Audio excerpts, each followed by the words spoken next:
2025-এর মেট গালা ইতিমধ্যেই শুরু হয়ে গেছে। 5ই মে থেকে এই অনুষ্ঠান শুরু হয়েছে। এই অনুষ্ঠানে বলিউড অ্যাক্ট্রেসদের মধ্যে এবারও প্রিয়াঙ্কা চোপড়াকে দেখা গেছে। যদিও এর আগেও প্রিয়াঙ্কা অনেকবারই এই ইভেন্টে অংশ নিয়েছেন।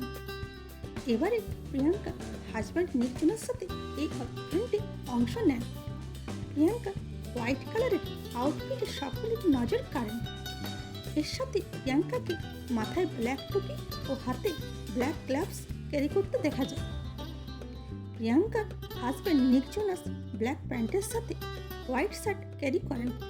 এই কাপলকে দেখে একদম পারফেক্ট ম্যাচ মনে হচ্ছে। প্রিয়াঙ্কা ও নিক দুজনকে খুবই কিউট দেখাচ্ছে।